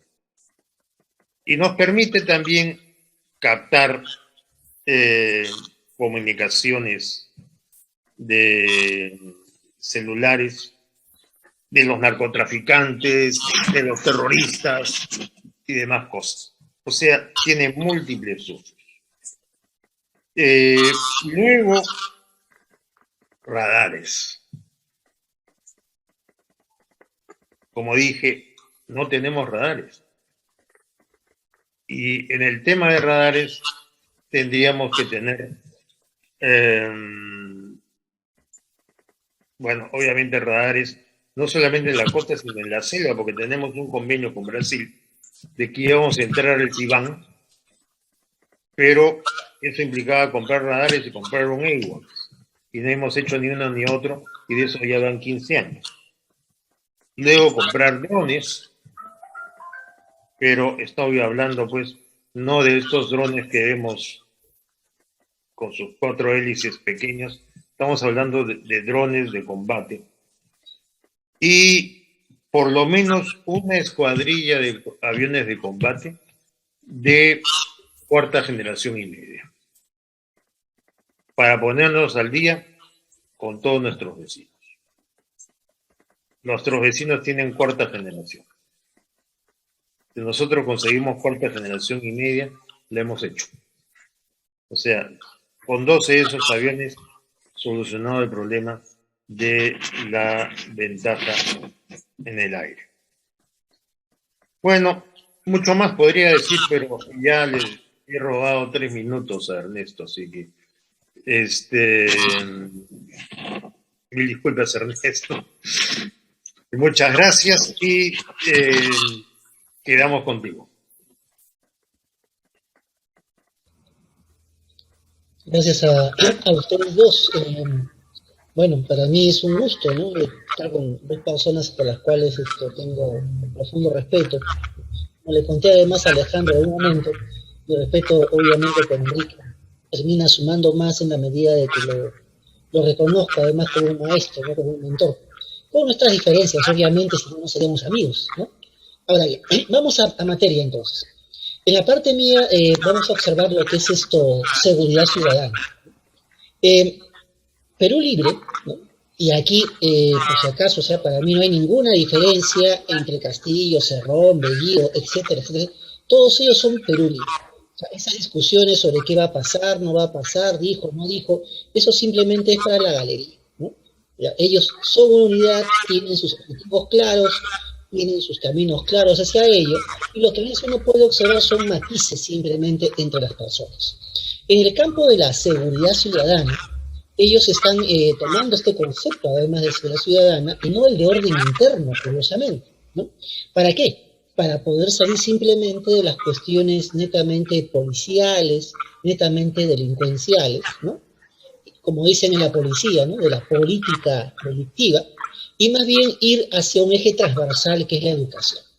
Entonces, veamos, para Perú Libre habrían en realidad 7 puntos, aunque si uno los desagrega mejor podrían ser 8. Los enumero. Primero, la inseguridad para ellos es un equivalente o una resultante de lo que es el libre mercado. Como buenos marxistas, están convencidos profundamente de que todo tema de violencia, todo tema de conflicto, es producido por el libre mercado, es producido por las libertades, es producido por el liberalismo, ¿no? Algo que en su momento, ¿no? Hace ya muchos años atrás, un francés, un sociólogo muy interesante, Gaston Butol, denunció, ¿no? Como una falsa premisa, eso de echarle la culpa a la otra ideología de que promueve la violencia, ¿no? Segundo, el tema de seguridad ciudadana pasa, según ellos, en este segundo eje, por la tenencia ilegal de armas. Vamos a ver eso después, ¿eh? Tercer punto, ellos plantean para seguridad ciudadana, es una profunda e inmediata reorganización de la Policía Nacional del Perú. Bueno, hasta el día de hoy no conocemos cuál es el plan profundo ni inmediato, ya habiendo pasado varias semanas desde que asumieron el gobierno. Cuarto punto, para ellos el tema de seguridad ciudadana pasa por ampliar los alcances de la descentralización. Vamos a verlo más adelante, pero si nos atendemos a lo que están enunciando y lo que está en sus textos, de lo que han venido planteando en una y otra plataforma, en realidad no aportan nada nuevo, absolutamente nada nuevo. Hay una idea curiosa de que tendría que haber un compromiso del gobierno central por trasladar partidas presupuestales específicas. Aducen que municipios, gobiernos locales, regionales, no tienen un presupuesto para seguridad ciudadana, con lo cual se contradicen, porque por un lado, dice, no es un tema de orden interno, no es un tema policial, no es un tema de serenazgo, es un tema integral. Si es un tema integral, entonces todos los niveles de gobierno tienen partidas presupuestales para poder entender la dinámica integral. Pero acá, como se dan cuenta, este es un edificio bastante mal armado en su programa.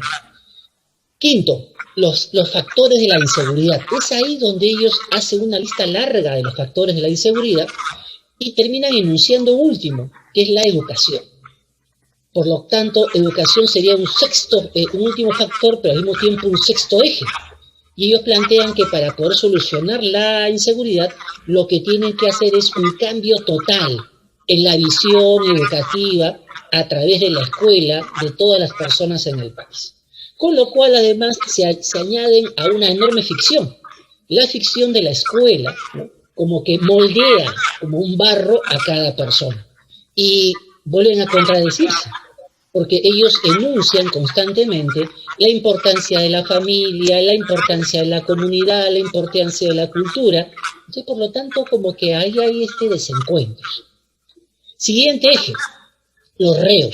Curiosamente, en todos los programas de gobierno y además plataformas que se han ido leyendo, es la única agrupación que habla sobre los reos y cómo resocializarlos además con un plan de ahorro desde que están ellos en prisión.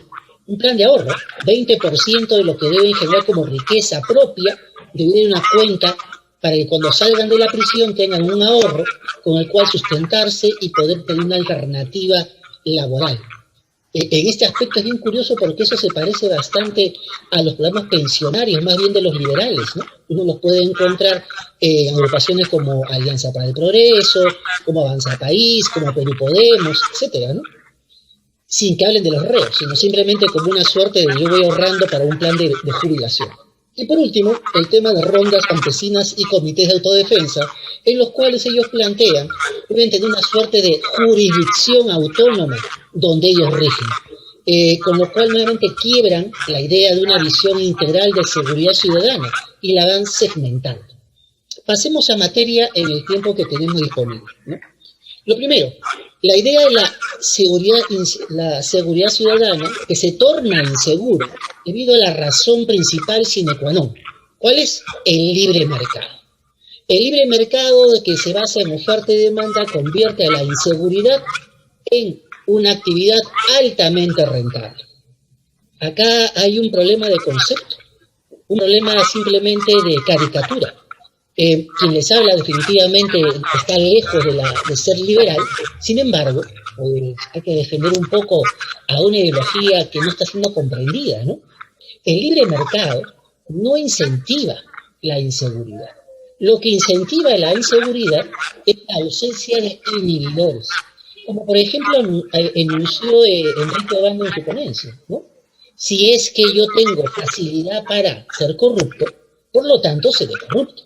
En cambio, si tengo los claros inhibidores para hacerlo, no lo seré.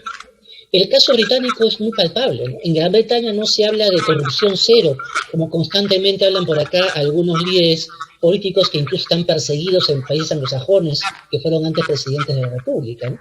Se habla de contener la corrupción, creando un marco de inhibidores hacia ello y un marco de incentivos hacia las buenas acciones. Porque el ser humano, al fin y al cabo, dicen los anglosajones, no nace bueno, no nace malo. La sociedad no lo convierte en bueno, la sociedad no lo convierte en malo. Tiene que decidir por sí mismo. Pero para que decida por sí mismo tengo que canalizarlo y crearle un marco de incentivo. Si, por ejemplo, hago lo que dijo Enrique Obando, delinco de tal forma que causo en corrupción, por lo tanto pierdo mi pensión, fuerte inhibidor entonces para no ser corrupto. Entonces, una falla orgánica ahí, en la estructura de lo que está planteando Perú Libre. Número 2, dicen tenencia ilegal de armas. Esto, dicen, es uno de los meollos importantes, o sea, luego de la razón principal, el que impera el libre mercado, está lo segundo, según ellos, la tenencia ilegal de armas.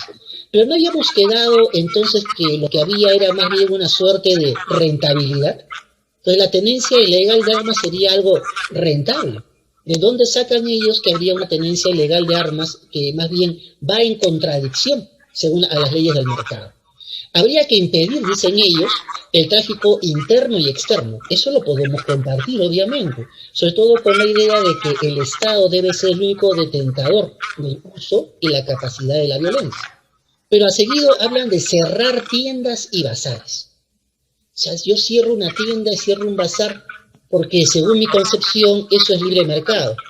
Pero la verdad es que la tienda y el bazar están simplemente en función a lo que norma la ley, a quién se le puede dar o a quién no. En nuestro país no hay libre tenencia de armas, como sucede, por ejemplo, de repente en Estados Unidos. Y ahí viene otra falla. Inmediatamente dicen, hay que cerrar estas tiendas porque debe prohibirse la venta a personal civil. A personal civil. Entonces yo me pongo a pensar, tratando de pensar como piensa de repente don Vladimir Cerrón, don Guido Bellido, nuestro actual presidente de la República, es personal civil, ¿no? Y entonces empiezo a revisar el código legal, personal civil. En las Fuerzas Armadas, en la Policía Nacional, se habla de personal civil. En las demás dependencias, ¿no? Entonces, ¿cuál es la idea? De que las personas que laboren en Fuerza Armada y en policía sin ser militares o policías de carrera no puedan comprar armas. O sea, lo que están diciendo es que si yo soy una persona que trabajo en la Policía Nacional o en la Fuerza Armada y soy personal civil, por lo tanto soy un delincuente en potencia. No puedo tener un arma para mi defensa personal porque soy un delincuente en potencia. Caramba, curioso concepto, ¿no? Siguiente eje, reorganizar a la Policía Nacional del Perú. Hasta el día de hoy no sabemos en qué consiste la reorganización de la Policía Nacional del Perú. Sin embargo, en base a lo que ellos han enunciado una y otra vez desde que estuvieron en campaña el 2011 hasta hoy día, hemos hecho una recopilación. La recopilación nos dice de que para reorganizarla hay que hacer ascensos en relación directa a la sumatoria del número de investigaciones resueltas y del número de acciones meritorias. Total, no estábamos en contra del libre mercado, de la idea de la competencia entre las personas. O sea, yo quiero ascender y para ascender tengo que resolver una cantidad de investigaciones. ¿De qué tipo? ¿De qué nivel? Narcotráfico, violencia doméstica. Va a valer lo mismo que un feminicidio. Perdón, feminicidio no, porque ellos no conceptúan en sus planes que esto pueda ser un delito. No, eso hay que borrarlo. Abuso contra menores, todas ellas valen lo mismo. Competimos entonces, y si competimos no estamos entonces en una idea de libre mercado ahí de ascensos. Acciones meritorias. ¿Qué es una acción meritoria? Salvar a un niño de un edificio en llamas, arreglar el tránsito de repente un momento dado en el cual hay un terrible atoro en las calles principales de la ciudad, actuar en mi día de Franco defendiendo, por ejemplo, a un caballero o una dama en apuros. No lo dicen, ¿no? Y rechazan algo que sí es curioso eso, ¿no? El falso academicismo. O sea, que la policía no puede estudiar diplomados, maestrías o doctorados. No, eso no debe sumarles nada. Nada, absolutamente nada. Y al mismo tiempo plantean que el policía debe especializarse científicamente. ¿Cómo me especializo científicamente si no estudio? Tengo que estudiar para especializarme científicamente. Dejemos eso de lado porque no lo aclaran. Siguen avanzando y nos dicen de que la especialización no debe ser algo que desintegre la unidad. ¿La unidad de qué? De la fuerza policial, la unidad de los departamentos, la unidad de las unidades, crear nuevas unidades, y es ahí donde ellos enuncian una larga lista de acciones. Como por ejemplo, crear una policía que tenga como función y capacidad enfrentar las nuevas modalidades de crimen. ¿Cuál nueva modalidad de crimen? La ciberguerra. ¿No? ¿Se entiende? O sea, ¿cómo se me ocurre a mí que la Policía Nacional del Perú va a estar embarcada en ciberguerra? Salvo que yo esté pensando en crear un organismo paralelo a la Fuerza Armada, ¿no? Lo dejamos ahí. Siguiente eje, cuando hablan de la descentralización, ¿no? Cuando hablan de la descentralización piensan convertir al alcalde, empoderar al alcalde en el responsable político de la seguridad ciudadana. Así está taxativamente en sus planes. Responsable político de la seguridad ciudadana. Por lo menos se hubieran tomado la molestia de decir al nivel en el que está. Porque así cual está, taxativamente nos lleva a pensar que cada alcalde va a ser responsable político de la seguridad ciudadana sin tomar en cuenta lo que el ministro de turno, el jefe de la policía de turno pueda decir. Y subordinado al alcalde, el comisario, el cual tiene que rendirle cuentas al alcalde en relación directa a los resultados implementados. ¿Qué resultados implementados? Me imagino que se refieren a lo anterior que hemos enunciado, ¿no? La idea de cuántas investigaciones he resuelto y cuántas acciones meritorias he acumulado en un tiempo determinado. Y curioso, ¿no? Porque además de que acá hay una total disonancia, se olvidan de lo que constantemente han planteado, la plena participación de la población, del ciudadano, en marcar lo que necesitan como seguridad. Entonces hay ahí otra incongruencia. Adicionalmente dice, ningún gobierno regional, ningún gobierno municipal está dotado de una partida o rubro dado por el Estado a ellos para seguridad ciudadana. Esto no se condice con ningún análisis de la realidad, ¿no? Sobre todo si la visión es integral, ¿no? Lima y Callao, aperturan ellos, son las zonas que tienen mayor criminalidad y a la cual hay que enfocarse a resolver, pero esta criminalidad, dice, curiosamente, no es por libre mercado, no es por tráfico de armas, no es por educación, sino que es porque se han juntado criminales extranjeros y nacionales en un solo sitio, ¿no? Como que falta algo de análisis ahí, ¿no? Que esto es consecuencia del centralismo. El centralismo hace que los delincuentes extranjeros y los delincuentes nacionales se concentren en Lima. Ergo, yo me pongo a pensar lógicamente, si promuevo el descentralismo, entonces hago que los delincuentes nacionales y extranjeros se diseminen por todo el país. Y por lo tanto los niveles de delincuencia serían uniformes en todo el país y no alarmantes en una sola zona. Eso, discúlpeme, no, sin ánimo de ser ofensivo, pero me parece profundamente risible, ¿no? Factores. Los factores de la inseguridad ciudadana. Analfabetismo como factor de inseguridad. Pobreza, migración, desempleo, la trata, salarios bajos, los derechos laborales restringidos, la explotación, no dicen de qué cuña, explotación laboral, juvenil, infantil, solamente dicen explotación. La corrupción institucional. Es decir, no estoy pensando en seguridad ciudadana. Seguridad ciudadana es proveerle al ciudadano de una fuerza de seguridad, una policía, proveerle de salud y de atención y de cobertura en salud oportuna, y proveerle además también de asistencia legal. Son tres ojos que se deben juntar ahí, tres manos que se deben juntar ahí. El policía, el poder judicial y la salud, tres mínimos, ¿no? Por ello, por ejemplo, hay algún caso interesante acá en Lima, en un municipio en el cual se ha desarrollado una suerte de hongo de seguridad, en el cual uno puede encontrar a policía, a gestión de riesgo de desastres, a bomberos, atención en salud y asistencia judicial. Eso es una visión de seguridad ciudadana. Esta enunciación es simplemente decir que las personas terminan siendo delincuentes por alguna carencia en su vida, lo cual es absolutamente despropositado. ¿De dónde se saca que una persona analfabeta es delincuente per se? ¿De dónde se saca que una persona por salario bajo es delincuente per se? Ellos están justamente mencionando que son las personas llamadas a ser solidarias y sin embargo los están sindicando como la masa delincuencial. Eso no funciona bien. Y para cambiar todas estas causas o factores, la solución plantean es la educación peruana.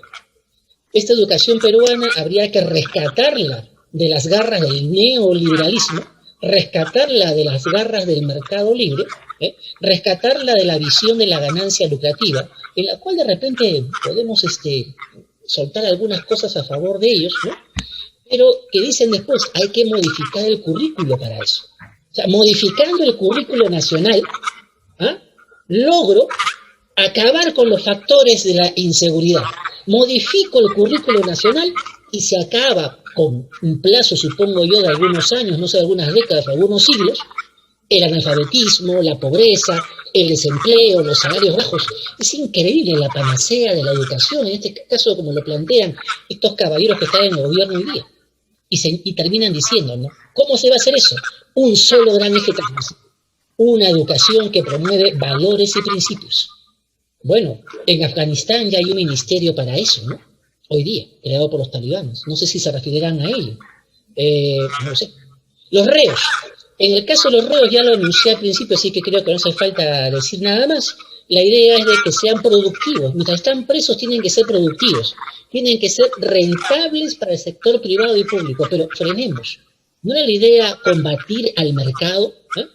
Bueno, queremos que el reo sea rentable, que produzca y que empiece a darle 50% para los gastos de familia, 30% al Estado, 20% para su ahorro personal. Un plan de jubilación en prisión. Sería interesante, ¿no? Cada uno de nosotros pasar, no sé, 10, 15, 20 años en prisión y salir de prisión con nuestro plan de jubilación ya completo. Por último, la idea de las rondas campesinas y los comités de autodefensa, organizados según sus costumbres, autónomos y amparados en convenios internacionales ante el Estado opresivo. Pero si va a cambiar el Estado y no va a ser opresivo, si va a cambiar la educación mediante el vehículo del currículo nacional, que por lo tanto ya no hay los factores de la delincuencia, pregunta sencilla, ¿para qué necesitamos una ronda campesina o un comité de autodefensa? Bueno, entonces he criticado y he preguntado mucho en escasos minutos. Espero que me hayan podido seguir el hilo y disculpen el tono tal vez pues, de sospecha o de burla, pero lo que hemos encontrado es, si bien es cierto, una enunciación de ideas, cada una de ellas contrapuesta a otra. Por lo tanto, lo que yo puedo pensar es que desde 2011 hasta hoy día, 2021, lo que han estado haciendo son varios manos y ojos diferentes, organizando este core de ideas, y ha faltado alguien, o un grupo, un comité, un politburó, que las ponga en orden y diga, esta pieza no encaja en esta pared, este ladrillo no puede encajar ahí porque se tumba la pared. Ante esa total y absoluta incongruencia, entiendo por qué a la cantidad de días que han pasado desde que asumieron el gobierno, no tengan hasta ahora una sola medida en seguridad ciudadana. Cierre. Listo. Muy bien, muy interesante, ¿eh? Todo. Son 5 para las 9. No sé si ustedes desean seguir conversando o si como dicen los españoles, les apetecería dejar para una nueva ronda las interrogantes, las conclusiones que puedan emerger de estas muy interesantes exposiciones. Bueno, el tema es que tenemos 5 minutos, ¿no? O sea que creo que no queda otra que dejarlo para una nueva ronda. Sería bueno, cosa que además escuchamos lo que hemos estado conversando un rato con más tranquilidad y de repente en un par de semanas, ¿no? Podemos aterrizar en una discusión interesante y productiva. Claro. Ahora, esto se está grabando en la nube.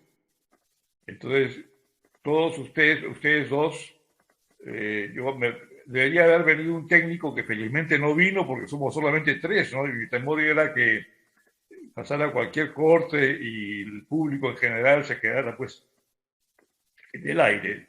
Pero el hombre ha fallado, felizmente. Entonces ahora puedo pedirle que me baje la grabación en la nube a una dirección electrónica para poderla remitir a ustedes dos, para que cada uno de ustedes tenga copia de esto.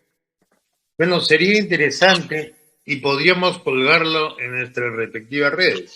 Y podríamos colgarlo en nuestras respectivas redes y eventualmente podría resultar más adelante, con las discusiones que vengan, en una pequeña publicación. Sería interesante también, efectivamente. ¿No? Porque hay material importante acá. Me parece muy buena idea, muy buena idea. ¿No? Me parece muy interesante. Yo les agradezco a ustedes y lamento pues esta situación de falta de público. Se presentó una señorita que se llama Velasco, ¿no? ¿La vieron? Ahí yo no la vi. Sí, se presentó una señorita que se llama Carmen Velasco, pero no se puso en pantalla y dijo, se está conectando por la vía auditiva. Por si acaso, ella es una boliviana. Como esto yo lo he puesto en Facebook, es una amiga boliviana. Ajá. Pero entró y salió, porque no escuchó algo sobre drones con misiles aquí, Enrique. Eso no es para mí. Quiere decir que la espanté. Sí, no, la botaste. Entonces, quedemos en lo dicho, pues, ¿ah? Se baja esto, se remite a cada uno de los participantes, se cuelga en las respectivas redes y nos juntamos para dar una nueva discusión sobre la base de este material una próxima vez. Volvemos a publicarlo en nuestras redes y eventualmente vamos a ver si sale una publicación interesante sobre esto. Ya, perfecto. Y nos indicas cómo hacemos el papeleo para que nos pagues. Para que te pague. Te tengo un regalo pendiente que ya no va a ser una botella de beluga, sino quizá de un vodka polaco. Buena voz, está bien. Más bien tú me debes pagar a mí, pero no vamos a entrar en esa discusión delante de Ernesto. Oiga, Ernesto, una pregunta. Claro. ¿No nos podríamos reunir para hablar sobre estas materias con este historiador que usted conoce, de la Católica de la Puente? A José de la Puente, claro. De la Puente. Pero habría que plantearle algo medianamente claro para entusiasmarlo un poquito y sí, nos juntamos un rato, ¿no? ¿Le interesará?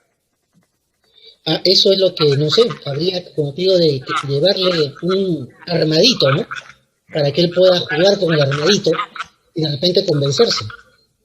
Porque este es un escenario que en cualquier universidad sería un case study, ¿no? Claro que sí.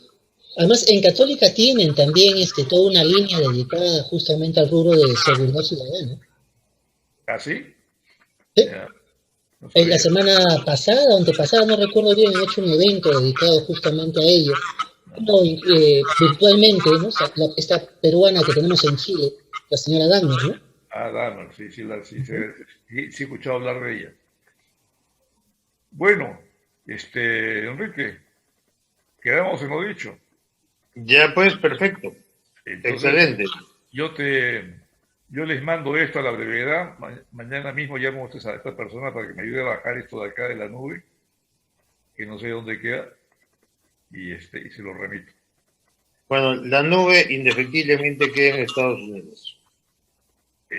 Claro, no es un disco duro, es un servidor En norteamericano. este Claro. momento tengo la esperanza de que nuestros paisanos anglosajones, luego de lo que he dicho, me vean con simpatía y de repente estén dispuestos a darme por ahí un Ojalá, alojamiento, ¿no? Un ojalá, lugarcito para ojalá, escapar de la persecución política. El Departamento de Estado te va a llamar. ojalá lo vieran. No, te aseguro, mira, esto de acá, las cosas que hemos conversado, la especificidad de los temas, compáralo con cualquier publicación norteamericana especializada en América Latina y te vas a dar cuenta de que esto es enriquecedor. Sería enriquecedor para esa persona, con toda seguridad. Bueno, muchas gracias. Y nuevamente disculpas por la ausencia pues, de público, ¿no? Eso no tiene nombre. Se ha publicado lo que era importante. Y tú también, mi querido Enrique, que tus amigos no han venido, Sí, pues. nos han colgado. Bueno, hasta la próxima, un gusto. Ok, señor. Nos Chao. Un vemos. abrazo. Muy bien. Chao.